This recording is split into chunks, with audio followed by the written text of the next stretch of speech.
আমি পানিহাটিতে শুনেছিলাম একটা মাঠ প্রমোটিং করবার চেষ্টা করা হচ্ছে। মনে রাখবেন, আমার কানে পৌঁছেছিল খবর, আমি সঙ্গে সঙ্গে ধরে নিয়েছিলাম। যারা লোভ করবেন তাদের জন্য তৃণমূল নয়। যে যতই বড় নেতা হন, তৃণমূল করতে গেলে সবুজ ধ্বংস করা যাবে না, মাঠ দখল করা যাবে না, পুকুর ভরাট করা যাবে না। আমি প্রথমেই আমার মা মাটি মানুষ, মা বোনদের জানাই অনেক সম্মান, শ্রদ্ধার্ঘ্য, আমার প্রণাম, আমার সালাম, আমার জোহার, আমার শুভকামনা, আমার নমস্তে, আমার নমস্কার, আমার জয় জিনেন্দ্র। সবাই ভালো থাকুন। ভাই বোনেদের সকলকেও আমার অনেক অভিনন্দন। ছাত্র যৌবন, নিয়ে আসুন নতুন প্লাবন, সঞ্জীবিত হোক, পুঞ্জীবিত হোক, সুরভিত হোক, পুষ্পিত হোক এই বাংলা। আজকে আমার সাথে আমার সহকর্মীরা আছেন। আমাদের পার্টির অত্যন্ত বয়োজ্যেষ্ঠ সিনিয়র লিডার সৌগত রায়, তিনি ভীষণ কাজ করেন, এখনও লড়ে যাচ্ছেন, আমরা তার দীর্ঘায়ু কামনা করি। আমার সাথে আছে, আগে আমি প্রার্থীদের আলাপ করিয়ে দিই। চন্দ্রিমা ভট্টাচার্য, প্রার্থী উত্তর দমদম। ব্রাত্য বোস, প্রার্থী দমদম, পাশে এসো। মদন মিত্র, প্রার্থী কামারহাটি। দেবদীপ পুরোহিত, প্রার্থী খড়দা। এবং তীর্থঙ্কর, প্রার্থী পানিহাটি। না, হাত তোলো। আমি সবাইকে জোড়াফুল চিহ্নে ভোট দিয়ে বাংলার সম্মান রক্ষা করার জন্য এবারের বাংলার লড়াই, বাংলাকে বাঁচানোর লড়াই, মানুষকে বাঁচানোর লড়াই, এই ঐতিহাসিক লড়াইয়ে জোড়াফুলে ভোট দিন, তৃণমূলকে ভোট দিন। সর্বত্রই মনে রাখবেন, যদি আমাদের সরকার গঠন করতে হয়, মাথার উপরে আমি থাকব, প্রার্থী ভুলে যান, সবটা কেন্দ্রেই প্রার্থী আমি। এটা মনে রেখে, আমার ছবিটা মনে রেখে, যদি একটুও ভালোবাসা, একটু আশীর্বাদ, একটুও শুভেচ্ছা, একটুও দোয়া থাকে, সেটাকে বর্ষণ করুন। শুভ নববর্ষ সবাইকে। রাস্তাঘাট, পানীয় জল থেকে শুরু করে কামারহাটি বিধানসভার মধ্যে দক্ষিণেশ্বর পড়ে, এখানে চেয়ারম্যানরা উপস্থিত আছেন। পার্থ ভৌমিক সাংসদ ব্যারাকপুরেরও ছিল, আমি ওকে বরানগরে পাঠিয়েছি মিছিলে। এছাড়াও আছেন নীলু সরকার, চেয়ারপারসন খড়দা পৌরসভা। বেচারা কাজলটা আমার নির্বাচনে জিতেও খবরটা পেল না, নির্বাচনে লড়েই মারা গিয়েছিল, আপনারা জানেন। আমার তার জন্য আজও কষ্ট হয়। সোমনাথ দে, চেয়ারম্যান পানিহাটি পুরসভা। গোপাল সাহা, চেয়ারম্যান কামারহাটি পুরসভা। বিধান বিশ্বাস, চেয়ারম্যান উত্তর দমদম পুরসভা। নিউ ব্যারাকপুরের চেয়ারম্যান প্রবীর সাহা। আমি প্রথমেই একটা কথা বলি সব কাউন্সিলরদের এবং চেয়ারম্যানদের এবং প্রার্থীদের। নির্মল ঘোষ আছেন, অনেক সিনিয়র লিডার। নির্মলদাই বিধায়ক ছিলেন, আমি চেয়েছিলাম নির্মলদাই দাঁড়াক, কিন্তু নির্মলদা ঠিক করেছেন তিনি আর পাচ্ছেন না, তাই তার ছেলেকে দিয়েছেন। আমি আপনাদের বলি,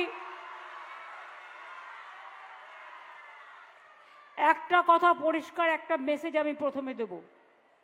সেটা হচ্ছে, যে যতই বড় নেতা হন, তৃণমূল করতে গেলে সবুজ ধ্বংস করা যাবে না, মাঠ দখল করা যাবে না, পুকুর ভরাট করা যাবে না। আমি পানিহাটিতে শুনেছিলাম একটা মাঠ প্রমোটিং করবার চেষ্টা করা হচ্ছে। মনে রাখবেন, আমার কানে পৌঁছেছিল খবর, আমি সঙ্গে সঙ্গে ধরে নিয়েছিলাম। কারণ কেউ যদি ভাবেন আমি নবান্নে বসে আছি, আমি পানিরহাটি খোঁজ রাখি না, আমি কামারহাটি খোঁজ রাখি না, আমি নোয়াপাড়া খোঁজ রাখি না, আমি দমদম খোঁজ রাখি না, আমি নৈহাটি খোঁজ রাখি না, আমি মালদা খোঁজ রাখি না, আমি উত্তর দিনাজপুর খোঁজ রাখি না, আমি দক্ষিণ দিনাজপুর খোঁজ রাখি না, আমি সব ইঞ্চিতে ইঞ্চিতে খোঁজ রাখি। আমি এখনো মনে করি যারা লোভ করবেন তাদের জন্য তৃণমূল নয়, যারা জবরদস্তি করবে তাদের জন্য তৃণমূল নয়, এটা বিজেপি করে। তৃণমূল কংগ্রেসে আমি এখনো মনে করি নেতারা বসে আছেন ওপরে, বসে আছেন কর্মীরা নিচে, যারা আমার বুথ সামলায়, ব্লক সামলায়, তারা আমার সম্পদ। আমি আজও নিজেকে একজন কর্মী ভাবতে ভালোবাসি, একজন মানুষ হিসেবে পরিচয় দিই। আমার ধর্ম একটাই, মনুষ্যত্ব।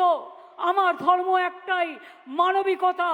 আমার ধর্ম একটাই, রামকৃষ্ণ পরমহংসদেব। আমার ধর্ম একটাই, স্বামী বিবেকানন্দ। আমার ধর্ম একটাই, বাংলার মাটি বাংলার জল। আমার ধর্ম একটাই, আমি মনে করি হিন্দু মুসলিম শিখ ইসাই আপোষ মে রয় না ভাই ভাই। হিন্দু বৌদ্ধ শিখ জৈন পারসিক মুসলমান ও খ্রিস্টানি। আমি কোনো ভাগাভাগিতে বিশ্বাস করি না। কেউ কেউ বাঙালি নন বেঙ্গলি করার চেষ্টা করছে সব জায়গায়। কতগুলো বহিরাগত লোককে দাঁড় করিয়েছেন কোন কোন সিটে, তাদের জামানত জব্দ করতে হবে। বাইরে থেকে অস্ত্র আসছে, টাকার আমদানি হচ্ছে, মিছিল করবার লোক নেই বিজেপির, এজেন্সি দিয়ে হোর্ডিং লাগানো হচ্ছে, আর গরিব মানুষকে 500 টাকা পকেটে গুঁজে দিয়ে প্রতি মিছিলে 500 টাকা মানে একটা লোক মিছিলে আসবে। আমি গতবার এটা শুনেছিলাম যে একজন চুল কাটে, তার সেলুনটা নাকি বন্ধ কদিন। তো একজন গেছে চুল কাটতে, সে গিয়ে বলছে, ভাই তোমার সেলুনটা এতদিন বন্ধ ছিল কেন? সে বলেছিল, রোজ 500 টাকা করে বিজেপির মিছিলে যাই আর পাই, সেই জন্য এই কটা দিন সেলুন বন্ধ ছিল। মানে আমার একটা অদ্ভুত রাজনৈতিক দল এবং তাদের এই বিভৎস আচরণ। যখন বন্যা হয় একটা টাকা কাউকে দেয় না, যখন কেউ মারা যায় একটা টাকা কাউকে দেয় না। বাংলা ভাষায় কথা বললে অত্যাচার হয়, বিহারে অত্যাচার হয়, ইউপিতে হয়, রাজস্থানে হয়, মধ্যপ্রদেশে হয়। ও দিল্লির নেতারা, দিল্লির জমিদাররা, দিল্লির লাড্ডুরা জবাব দেবেন কি ভাই? কেন বাংলায় বাংলায় কথা বললে বিদেশি বলবেন আর অনুপ্রবেশকারী বলবেন? বর্ডার আটকানোর দায়িত্ব কার? আপনার, আমাদের নয়। বিএসএফ এর, আপনাদের কেন্দ্রীয় সরকারের আমলে হাতে। আমরা কি করে অনুপ্রবেশ করালাম? আমোদি প্রমোদি বাবুরা বলছেন এটা নাকি অনুপ্রবেশের কারখানা। আমি বলি না, এটা বহিরাগতদের কারখানা করার চেষ্টা করছো। মনে রেখো, বহিরাগতদের কোনো ঠাঁই নাই।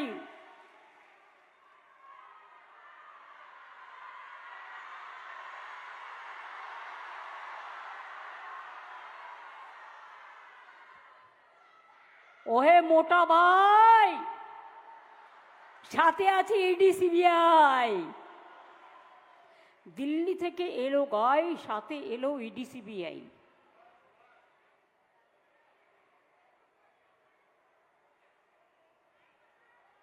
হুমকি দিচ্ছেন সবাইকে, ধমক দিচ্ছেন। ওনার কাজই হচ্ছে ফোন করে ধমকানো, চমকানো। কেউ কেউ কিছু পাবার জন্য মাথা নত করে দেয়। আমাকে অনেক চেষ্টা করেছে কবজা করার জন্য, পারেনি, কোনোদিন পারবে না। কারণ আমাকে ধমকালে আমি চমকাই, আর আমাকে চমকালে আমি গর্জাই, আর আমাকে গর্জালে আমি বর্ষাই, আর আমি মানুষের ভরসাই। এটা মাথায় রাখবেন। আমার নিজের বলে কিছু নেই, আমি চাইও না। আমি এটুকু চাই, আমার বাবা ছোট্টবেলায়, আমার মা একদিন জিজ্ঞেস করেছিল, খুব ছোট্টবেলায় মারা গেছেন, তখন আমি ক্লাস 5 আমরা খুব নিচু ক্লাসে পড়ি। তো তখন মা একদিন জিজ্ঞেস করেছিল বাবাকে, তখন বাবা অসুস্থ,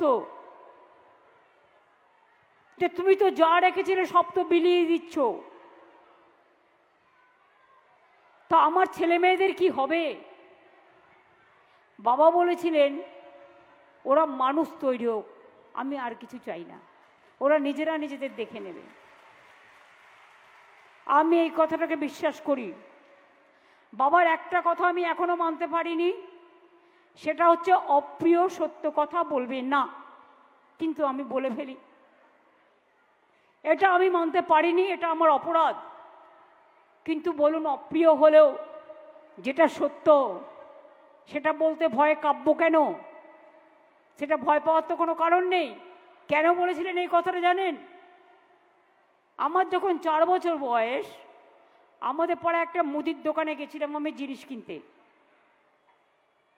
একজন ভদ্রলোক হঠাৎ দেখলাম বিড়িটা ছুঁড়ে দিলেন, আর একটি বাচ্চা ছেলের পেছনের গেঞ্জিটা পুড়ে গিয়ে আগুনে জ্বলে গেল, পিঠটা পুড়ে গেল। তখন পাড়ায় একটা সভা ডেকেছিল, ডেকে জিজ্ঞেস করেছিল এই কাজটা কে করেছে। কেউ বলছে না। তখন আমি গিয়ে বলে দিয়েছিলাম ওই ভদ্রলোক করেছে। বাবা বলল, তুই তো একটা অশান্তি লাগালি, তোর কি দরকার এত অপ্রিয় সত্য কথা বলার? আমি বললাম, দেখো বাবা, বাচ্চাটার পিঠটা তো পুড়েছে, এইটুকু তো আমি দেখেছি, আমি তো এটা বলবই। সেই অপ্রিয় সত্য কথা আমি এখনো বলি, এই অভ্যাসটা আমি এখনো ত্যাগ করতে পারিনি। যদি এতে আমি কাউকে অশ্রদ্ধা করছি না, কিন্তু আমি বললাম তো, যেটা মানতে পেরেছি মেনেছি, যেটা মানতে পারিনি, এটা আমার ব্যর্থতা হতে পারে,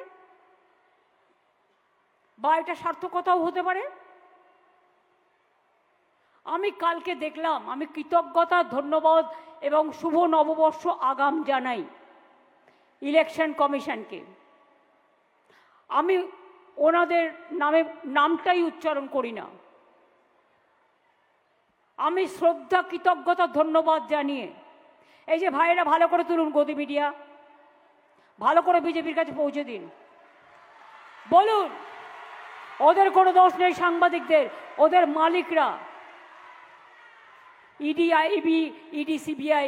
দেবদীপ তো একদিন টেলিগ্রাফে কাজ করতে জানে সব। যত বিজেপি সার্ভে করে দেয় সেটাকে ওকে দেখাতে বাধ্য হয়। ওটা ওদের কথা নয়, ওটা বিজেপির কথা। আমি বলি, আপনাকে কৃতজ্ঞতা জানিয়ে বলি, শুভ নববর্ষ। আপনি বলেছেন, কি যেন বলেছে, তৃণমূল কংগ্রেসকে কালকে একটা টুইটার করেছেন, বলেছেন ওনাদের হ্যান্ডেল থেকে যে তৃণমূল কংগ্রেসকে, কথাটা যেন কি বলেছে, কেউ দেখোনি?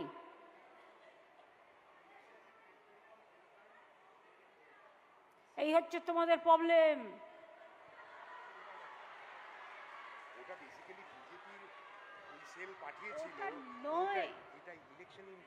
আরে ভাই, ওপরে উনি বলেছিলেন এরা সব আলটিমেটাম, তৃণমূল কংগ্রেসকে আলটিমেটাম নির্বাচন কমিশন অফিস থেকে হ্যান্ডেল করা হয়েছে টুইট করে।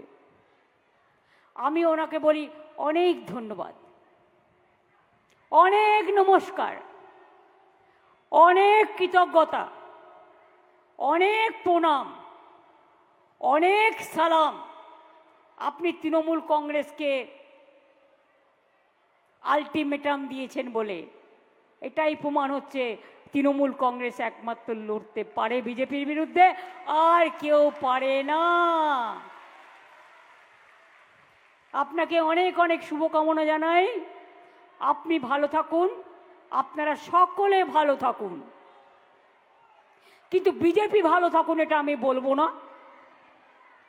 সিপিএম ভালো তখন এটা আমি বলবো না, যে সিপিএম এত অত্যাচার করেছে, ওরাই বিজেপির সবচেয়ে বড় দালাল। এত অত্যাচারের পরেও একটা সিবিআই ওদের বিরুদ্ধে হয়েছে, একটা ইডি হয়েছে না, লাইন করে চলে। এখানে জগাই মাধাই গদাই সব ভাই ভাই ভাই, তিন ভাই একসাথে। তৃণমূল একা লড়বে, এসআইআরে যখন লাইন করবে আর কেউ নাই, তোমাদের দেখা নাই গো, তোমাদের দেখা নাই। তখন তৃণমূল কংগ্রেস রাস্তায় থাকবে, তৃণমূল কংগ্রেস ক্যাম্প করবে, তৃণমূল কংগ্রেসের বিএলএ ওয়ানরা করবে, বিএলএ টুরা করবে। এটা আমাদের নির্দেশ, মানুষের পাশে থাকতে হবে। তাহলে ঝড়ে নেই, জলে নেই, উৎসবে নেই, চড়াই উতরায় নেই, শুধু কিসে আছে না, একটা ভোটের সময় বসন্তের কোকিলের মতো কুহু কুহু করে ডাকে, আর তারপরে বলতে হয় ভোটও শেষ, ওরাও নিঃশেষ। তখন আবার গিয়ে বলতে হয় তোমার দেখা নাই গো, তোমার দেখা নাই। 100 দিনের টাকা বন্ধ, গ্রামীণ আবাসনের টাকা বন্ধ, রাস্তার টাকা বন্ধ, সব টাকা বন্ধ। জিজ্ঞেস করুন তো, দক্ষিণেশ্বর নোয়াপাড়া রেল লাইনটা মেট্রো কে করে দিয়ে গেছিল? আমি করে দিয়ে গিয়েছিলাম। দক্ষিণেশ্বরে স্কাই ওয়াক কে করে দিয়েছে? আমি। জল, রাস্তাঘাট, পানীয় জল, এগুলো ওরা করেছে, ওরা বলবে। জিজ্ঞেস করুন, এই যে কল্যাণী এক্সপ্রেসওয়ে, আজকে আপনার গর্ব হয় না? হঠাৎ নিবেদিতা ব্রিজ দিয়ে ফটাং করে চলে যাচ্ছেন নদিয়া কল্যাণী পর্যন্ত, তারপরে কল্যাণী থেকে নদিয়া, কখনো নবদ্বীপ ধাম, কখনো শান্তিপুর, কখনো ইস্কন, কলকাতা থেকে তাড়াতাড়ি চলে যাচ্ছেন বড়মার মন্দির থেকে শুরু করে সর্বত্র। চোখে পড়ে না?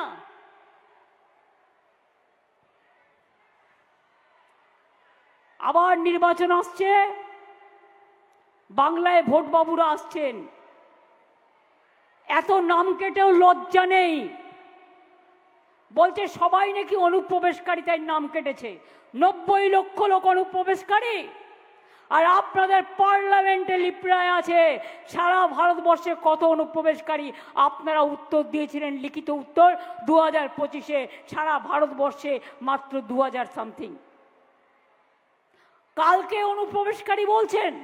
আপনারা অনুপ্রবেশকারী যারা বসে আছেন, তারা এদেশে জন্মেছেন, এদেশে কর্ম, এদেশে ধর্ম, এদেশে বর্ণ, এদেশে সব কিছু। আজকে তারা অনুপ্রবেশকারী হয়ে গেল। আপনাদের লাইনে দাঁড়িয়ে প্রমাণ করতে হবে যে আপনারা এদেশের নাগরিক কিনা। এর থেকে বড় অপমান, এর থেকে বড় অসম্মান আর কি হতে পারে? মা বোনেরা আমার, আর কি হতে পারে ভাই বোনেরা আমার? একবার নিজেকে জিজ্ঞেস করুন তো, যার নাম উঠেছে সে খুশি, কিন্তু আপনার নামটা যে কাল থাকবে তার কোনো ঠিক নেই। কারণ আমাদের সরকার এই জন্যে দরকার, কারণ এরপরের প্ল্যান হচ্ছে এনআরসি। আসামে এনআরসি করে 19 লক্ষ লোকের নাম বাদ দিয়েছিল, তার মধ্যে 13 লক্ষ হিন্দুও ছিল, এটা মনে রাখবেন। অনেক মতুয়াদের নাম বাদ দিয়েছে, তপশিলীদের নাম বাদ দিয়েছে, সংখ্যালঘুদের নাম বাদ দিয়েছে, হিন্দুদের নাম কম বাদ দেয়নি। শুধু আপনার জেলায় গিয়ে দেখে আসুন, বাগদা, বনগাঁ, বসিরহাট থেকে শুরু করে গাইঘাটা যান, গিয়ে দেখে আসুন কত নাম বাদ দিয়েছে। আজকে নাকি উনি বলেছেন, মানে আমোদি বাবুরা বলেছেন, বাংলায় নাকি মাছ উৎপাদন হয় না, বিহারে নাকি এত মাছ উৎপাদন হয় যে বাইরে রপ্তানি করতে হয়, বাইরে বেচতে হয়। আমি বলি, তুমি তো বিহারে মাছ খেতেই দাও না, আমাদের এখানে তো পাঁচা হয়, বাজারে সব কিনে নেয়, সব খায়। আগে তো বাংলায় সব মাছ হায়দ্রাবাদ থেকে আসতো, এখন হস্তে হয় না। তুমি সংখ্যাটা জানো?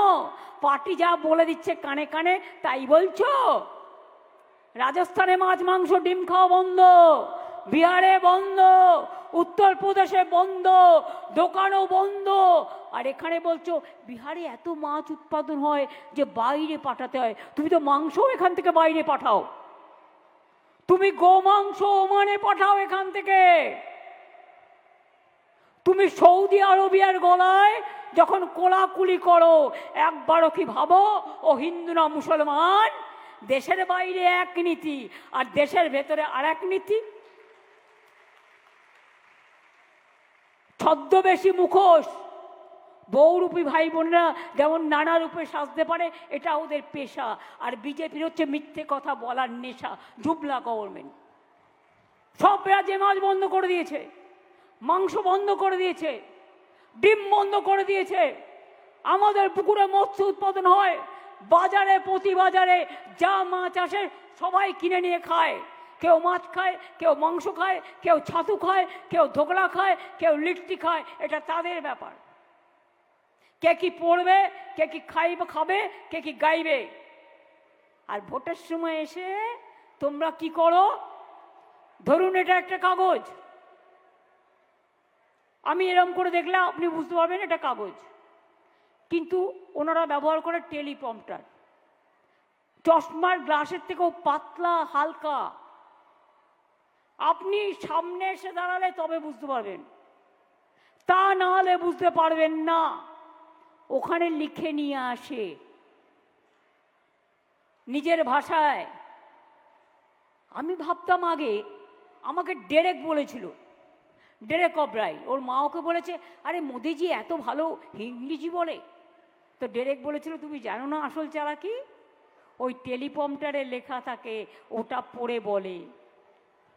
আমি একবার বাংলাদেশের সাথে আমাদের একটা মিটিং ছিল ইন্ডিয়া গভর্নমেন্টের, 4-5 বছর আগে। তখন আমায় ডেকেছিল।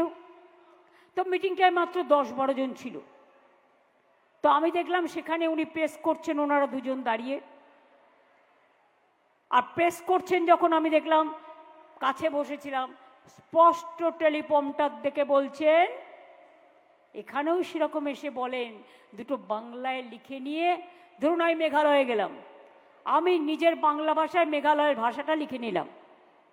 ধরুন আমি মিজোরামে গেলাম, আমি মিজোরামের ভাষাটা আমি আমার ভাষায় লিখে নিলাম ট্রান্সলেট করে, ঠিক আছে, ওই ভাষায় প্রোনাউন্সিয়েশন করে। এবার এখানে এসে বলছে সোনার বাংলা তৈরি করে দেব, সোনার বাংলা। বলে সোনার দেশ তৈরি করতে পেরেছ? 15 লক্ষ টাকা করে দেবে বলেছিল, 1 পয়সাও দিয়েছ? নোটবন্দি করে লোকের টাকা কেড়েছ, ব্ল্যাক মানি ফেরত আনতে পেরেছ? গ্যাসের দাম কতবার বাড়িয়েছ, পেট্রোলের দাম কতবার বাড়িয়েছ, ডিজেলের দাম কতবার বাড়িয়েছ, ডলারের মূল্য কোথায় গিয়ে ঠেকেছে। আগামী দিন নির্বাচনের পরে গ্যাসও পাবেন না, গ্যাস বেলুন পাবেন। শুনছি কাউকে কাউকে মিছিলে নিয়ে যাচ্ছে 500 টাকা করে দিয়ে। আবার কারো কারো বাড়িতে গিয়ে বলছে, কথাগুলো ভালো করে শুনুন, কাজে লাগবে, আপনার ব্যাংকের অ্যাকাউন্ট নাম্বারটা দিন, টাকা পাঠাবো। আমি পরিষ্কার সতর্ক করছি, যদি আমার ছবি দেখিয়েও কেউ বলে ব্যাংকের অ্যাকাউন্ট নাম্বার দিন, দেবেন না।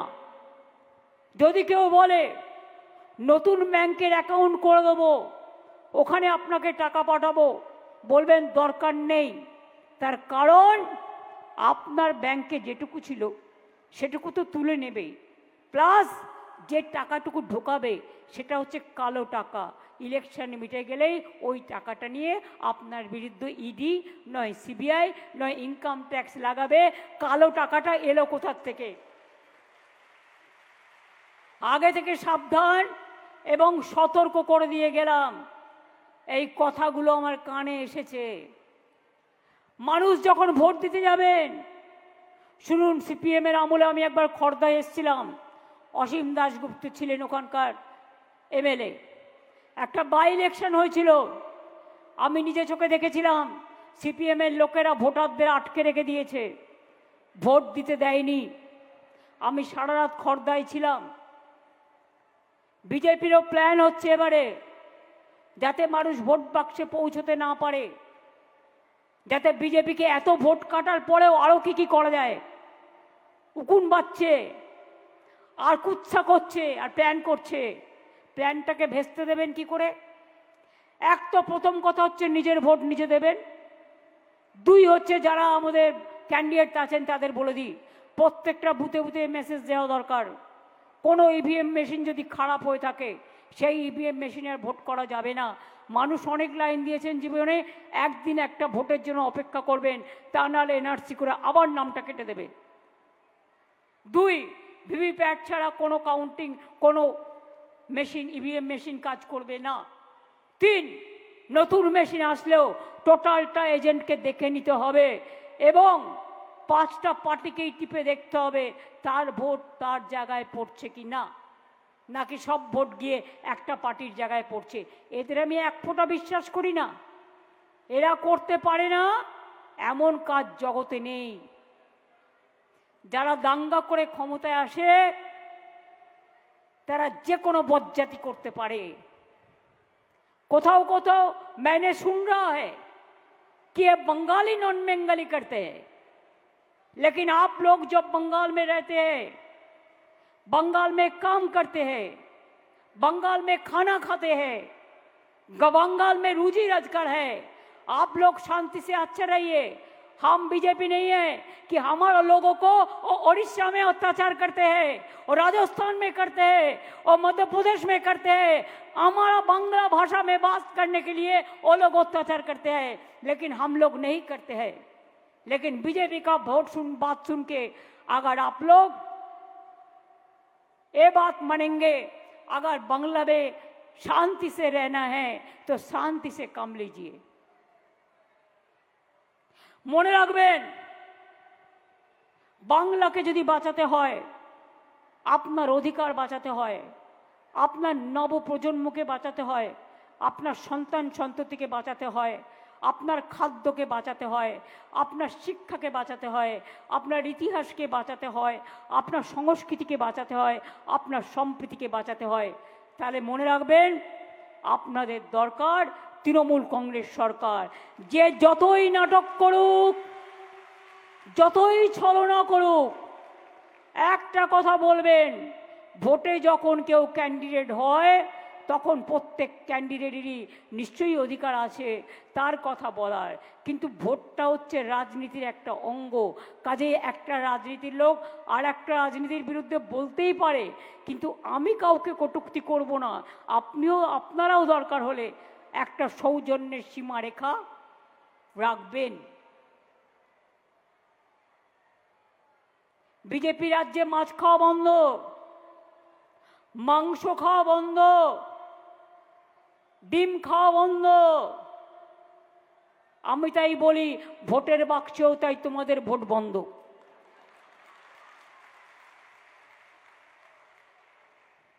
মানুষ কি খাবে কি না খাবে তুমি ঠিক করবে? কোন ধর্ম তোমার? আমরা তো মানব ধর্ম মানি, রাম ও কৃষ্ণ পরমহংসদেব মানি, স্বামী বিবেকানন্দের ধর্ম মানি, দুর্গা পুজো করি, কালী পুজো করি, লক্ষ্মী পুজো করি, শিবের পুজো করি, জগন্নাথের পুজো করি, ছট পুজো করি, ঈদ করি, বড়দিন করি, মহাবীর জয়ন্তী করি, সব কিছু করি আমরা। আপনাদের এখানে চিড়ে দইয়ের মেলাও হয়। ছট পুজোয় ঘাটগুলোতে আলো দিয়ে সাজিয়ে দিই, ছট পুজোতে দুদিন ছুটিও পায়, বড়দিনও আমরা আলোকিত করি। তাই পরিষ্কার বলতে চাই, এসব নোংরা খেলা, মিথ্যে কথার খেলা খেলবেন না। বাংলাকে টার্গেট করে নাম কেটেছেন। অন্য কোন রাজ্যে এভাবে বাংলার সব অফিসারদের পাঠিয়ে দিয়ে বাইরে শূন্য করে দিয়ে, আর যাতে বাংলায় প্রশাসন কাজ করতে না পারে, আর যাদের নিয়ে এসছেন তাদের রোজ চমকাচ্ছেন, রোজ ধমকাচ্ছেন। তারা ব্যথিত, তারা দুঃখিত, তারা মর্মাহত। এত কিসের আস্ফালন, এত কিসের অহংকার? দুরাচারী, দাঙ্গাকারী, অত্যাচারী, স্বৈরাচারী ভোট কাটারি, এদের কোনো ক্ষমা নেই, এদের কোনো ক্ষমা নেই, এদের কোনো ক্ষমা নেই। যদি রক্ষা করতে হয় বাংলা, তাহলে মনে রাখবেন এবারের ভোট আগে যদি অন্য কাউকে দিয়েও থাকেন, এবারে একটি ভোটও অন্য কোনো পার্টিকে দেবেন না। অন্য পার্টি জিতবে না, মাঝখান থেকে বিজেপি যাতে জিতে না যায় সেটা আপনারা করতে দেবেন না। দয়া করে অনুগ্রহ করে একটা সিট ভেরি ইম্পর্টেন্ট এখনকার সময়। তার কারণ বিজেপির সব ছলনার বিরুদ্ধে আমাদের জোট বেঁধে ভোট দিতে হবে বাংলার স্বার্থে। ভুলে যান কে প্রার্থী, আমার মুখটা মনে রাখবেন। আর মনে রাখবেন বিপদের দিনের বন্ধু দিদি দিল্লির জমিদার নয়, বাংলার পাহারাদার। এই মানুষটাকে যদি সমর্থন করেন তাহলে মনে রাখবেন আমি সারা জীবন লড়াই করে এসেছি। সিপিএমের আমলে অনেক মার খেয়েছি, সারা শরীরে আমার চোট। বিজেপি আমলে অত্যাচার, বঞ্চনা, লাঞ্ছনা, চমক ধমক অনেক দেখেছি, কিন্তু কোনোদিনও মাথা নত করিনি। আজও বলে যাচ্ছি মাথা নত করব না। প্রয়োজনে দেব মোরা এক নদী রক্ত, হোক না পথের বাধা প্রস্তর শক্ত। চলবে না অন্যায়, টিকবে না ফন্দি, জনগণের আদালতে তোমাকে আগামী দিন হতে হবে ভোটবন্দি। তার কারণ তুমি ভোট কেটেছো, মানুষকে লাইনে দাঁড় করিয়েছো, মানুষকে অসম্মান করেছো, তুমি আধার কার্ড করিয়েছো, টাকা নিয়েছো। তারপরে ভোটের সময় যখন নাম কাটলেন, মানুষ দেখাতে গেল, বললেন ব্যাংকের লিঙ্কে আধার কার্ড দরকার, পাসপোর্টে আধার কার্ড দরকার, অ্যাডমিট কার্ডে আধার কার্ড দরকার, খাদ্যে আধার কার্ড দরকার। আর ভোটের সময় বলছেন ভোটের জন্য আধার কার্ড নেই দরকার। বলছেন নো পাপা, ভোট কাটার জন্য আধার কার্ড দরকার। Yes papa. Humpty Dumpty sat on a wall. বুঝলেন? এই হচ্ছে চরিত্র। অন্যদের চরিত্র হনন করার আগে নিজেদের নৈতিক চরিত্রটা একটু চিন্তা করে দেখুন, ভাবুন। বাংলাকে অনেক অসম্মান করেছেন, দিল্লিতে বাংলা অনেক অসম্মানিত। দিল্লির গদি মিডিয়া চিরকাল বাংলাকে বদনাম করে, কিন্তু মনে রাখবেন একদিন না একদিন তারা বুঝবে। আমি যখন রেল মিনিস্টার ছিলাম আমাকে বাংলার রেল মিনিস্টার বলতো, যদিও আমি আজমির থেকে শুরু করে, পুষ্কর থেকে শুরু করে, দিল্লির মেট্রো রেল থেকে শুরু করে, মুম্বাই রেল বিকাশ কর্পোরেশন থেকে শুরু করে, জব তীর্থের আন্দোলন, সমস্ত তীর্থের আদলে সমস্ত স্টেশন করে দেওয়া সত্ত্বেও আমাকে বলতো। এখনো বাংলাকে হিংসা করে, কেন জানেন? বাংলাকে দেখছে আর জ্বলছে আর লুচির মতো ফুলছে। এই বাংলায় একদিন ইংরেজদের রাজধানী ছিল কলকাতা। সবার সাথে লড়তে পারলেও সে সময় বাংলার সাথে লড়তে পারছিল না, তাই সরিয়ে নিতে হয়েছিল রাজধানী। আর ওদেরও তাই আজকে বাংলাকে ভাগ করবার, টুকরো করবার, ভাগাভাগি করবার, ভোট কারবার, এনআরসি কারবার, ডিটেনশন করবার কারবার, এসব করার চক্রান্ত চলছে। আমি বেঁচে থাকতে ডিটেনশন ক্যাম্প করতে দেব না, এবং কোনো মানুষকে বাংলা থেকে বিতাড়িত, বঞ্চিত বা লাঞ্ছিত হবে না। আগের বার বলেছিলাম লক্ষ্মীর ভাণ্ডার করব, করেছি।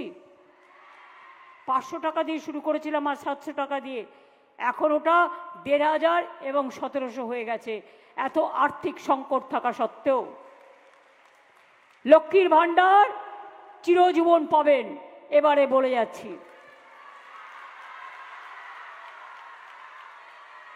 ফেব্রুয়ারি পর্যন্ত যারা নাম লিখিয়েছেন টাকা পেয়ে গেছেন, তারপরে যারা লেখাবেন পরের বারে প্রসেস হবে। যুবসাথী যারা পেয়ে গেছেন ঠিক আছে, যারা এখনো পাননি তারাও আগামী দিন পেয়ে যাবেন, আর তাদের জীবিকার সন্ধান আমরা দেখে দেব। যত কাঁচা বাড়ি আছে পাকা বাড়ি আমরা করে দেব। আর এখনো যে বাড়িতে জল পৌঁছায়নি 1 কোটি বাড়িতে 1 কোটি মানুষের বাড়িতে পানীয় জলের নল পৌঁছেছে, বাদ বাকি বাড়িতেও যাতে পৌঁছায় তার ব্যবস্থাও করে দেব। আগের বার বলেছিলাম স্বাস্থ্যসাথী, এবার বলে যাচ্ছি দুয়ারে সরকার বলেছিলাম, হয়েছে? আমার পাড়া আমার সমাধান হয়েছে। 8-10 লক্ষ টাকা করে বুথ ওয়াইজ যেটা দেওয়া হয়েছে সেই কাজের টাকাও দিয়ে দেওয়া হয়েছে, অফিসারদের বাইরে পাঠিয়ে দিয়েছে, তাই যে কাজ এখনো হয়নি সেটাও করে দেবে। এবারে আমরা করব দুয়ারে স্বাস্থ্য, দুয়ারে সরকারের মতো। ডাক্তার আসবে, নার্স আসবে, সিস্টার আসবে, প্যারামেডিক্যাল স্টাফ আসবে। আমি আগেই প্রায় 250 অ্যাম্বুলেন্স এমপিল্যাডের টাকা দিয়ে করে দিয়েছি, যাতে এক্সরে মেশিনও আছে, যাতে স্ক্যানও হয়, যাতে ব্লাড টেস্টও করতে পারে। সুতরাং আগামী দিন দুয়ারে স্বাস্থ্যও আমরা করে দেব। আর তাছাড়াও শান্তি, সংস্কৃতি, সম্প্রীতি, ভাষা, মানুষের মর্যাদা, আপনার খাদ্য, আপনার স্বাস্থ্য, আপনার আশ্রয়, আপনার বাঁচার অধিকার যেমনভাবে করছি তেমনিভাবেই করব। এখান থেকে কোনো দিন যতদিন বাঁচব মানুষের সেবা করে যাব। আমার একটাই কাজ, শ্রীকৃষ্ণের উপদেশ, কর্মই ধর্ম। আমি কোনো দিকে তাকাই না, আমি কাজ করে যাই। আর আমি বিশ্বাস করি রামকৃষ্ণ পরমহংসদেবের সর্বধর্ম সমন্বয়। যান দক্ষিণেশ্বরটা গিয়ে দেখে আসবেন, স্কাই ওয়াক কি সুন্দর লাইট অ্যান্ড সাউন্ড করে দেওয়া হয়েছে। স্বামী বিবেকানন্দের বাড়ি আমি আমাদের সরকারকে দিয়ে কিনিয়েছি, কিনে দিয়ে দিয়েছি, ওদের দখল হয়ে যাচ্ছিল, কেউ জানেন এ কথা? কত লজ্জার।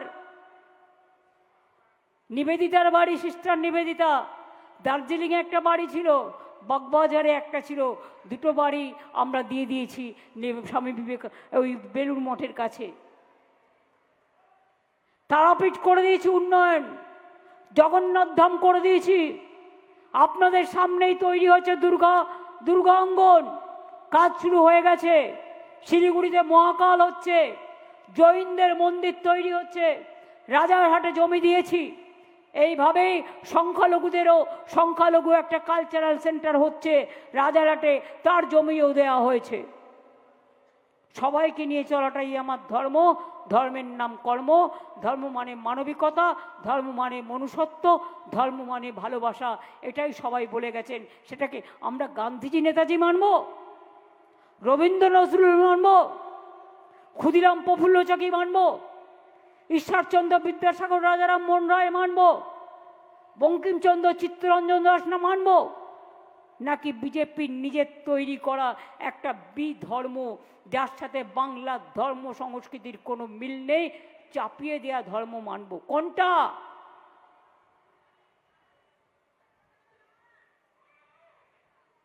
জানেন জয় বাংলা আমি কবে স্লোগানটা দিয়েছিলাম?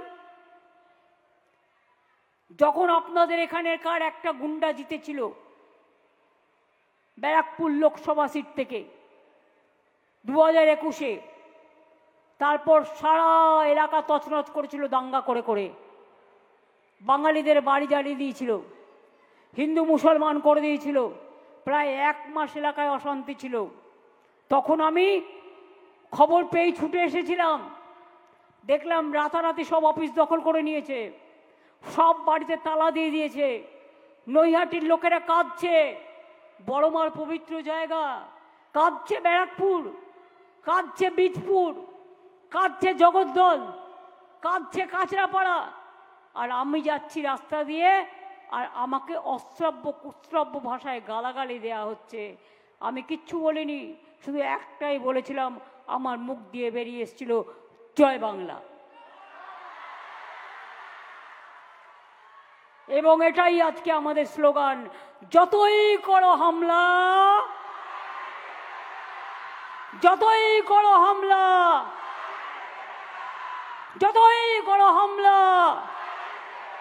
তৃণমূল জিতবে বাংলা, জোড়া ফুল জিতবে বাংলা, মা বোনেরা জিতবে বাংলা, ভাই বোনেরা জিতবে বাংলা, ছাত্র যুব জিতবে বাংলা, শ্রমিক কৃষক জিতবে বাংলা, সর্বধর্ম সমন্বয়, আমাদের সম্প্রীতি সংস্কৃতি জিতবে বাংলা।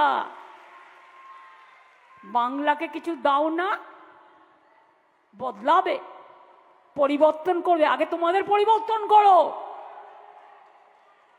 আগে দিল্লির পরিবর্তন করো, আগে নিজেদের দিকে তাকাও, দেশটা বাঁচাও, তারপরে বাংলার দিকে তাকাও।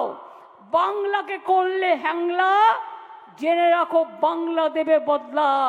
সেই বদলা ভোটের বাক্সে দাঙ্গা করে নয়, পাঙ্গা করে নয়, চক্রান্ত করে নয়, একটা একটা ভোট দিয়ে মুখে তোমাদের ঝামা ঘষে দেওয়া হবে, যাতে আগামী দিন একটা সিটও না পাও।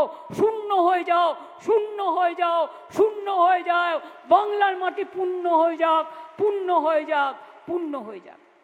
এইটুকু বলে আপনাদের সকলকে শুভ নববর্ষ জানিয়ে, আগাম শুভকামনা জানিয়ে, যে যতই কুৎসা করুক, অপপ্রচার করুক, আজকাল এআই বেরিয়েছে না, ভুলভাবে ভোটের আপনাদের পদবি তুলে দিয়ে কেটে দিয়েছে। আমার ছবি দেখিয়েও যদি উল্টোপাল্টা কথা বলে, তাহলে বুঝবেন ওটা আমি আসল নই, ওটা নকল। ওরা সব কিছু করতে পারে, পারে না বলে এমন কিছু কাজ নেই। যারা কোভিডে মারা গেলে মৃতদেহ সার্টিফিকেটেও একটা করে ছবি লাগায়, তারা কি না করতে পারে বলুন? জন্ম দিতে পারে না, মৃত্যুর জন্য বসে থাকে। আমরা যুদ্ধ নয় শান্তি চাই, আমরা ধ্বংস নয় আমরা সৃষ্টি চাই, আমরা মৃত্যু নয় আমরা জীবন চাই, আমরা মানুষের ভালোবাসা চাই, মানুষই আমাদের সম্পদ। তাই বলি, আমি কিছু আদিবাসী ভাই বোনেদের ডেকেছি। 1.5 মিনিটের একটা গান আছে বাংলাকে নিয়েই। মা বোনেরা, ভাই বোনেরা, ওরা যখন গাইবে আপনারাও সাথে সাথে যদি তাল দেন, তাহলে কৃতজ্ঞ থাকব। আমিও কিন্তু ওদের সাথে তাল দিই, তার কারণ আমি সবাইকে নিয়েই থাকতে চাই। আমি মনে করি আমাদের সংস্কৃতি, এটা আমাদের ধর্ম, এটা আমাদের ভালোবাসা। আমাদের সবাই, এমনকি ওয়াশরুমে গেলেও যেটা বাঙালিরা বাথরুম বলে, গুনগুন করে গান গায়। তার কারণ রবীন্দ্রসঙ্গীত সবাই জানে, নজরুল সবাই জানে, হিন্দি গানও জানে, অন্য গানও জানে। সব গান জানতে অসুবিধের কি আছে, কিন্তু রবীন্দ্রসঙ্গীত আমাদের ঠোঁটস্থ, আমাদের মুখস্থ, নজরুল গীতিও তাই। জয় হিন্দ, বন্দে মাতরম, জয় বাংলা, জয় বাংলা, জয় বাংলা।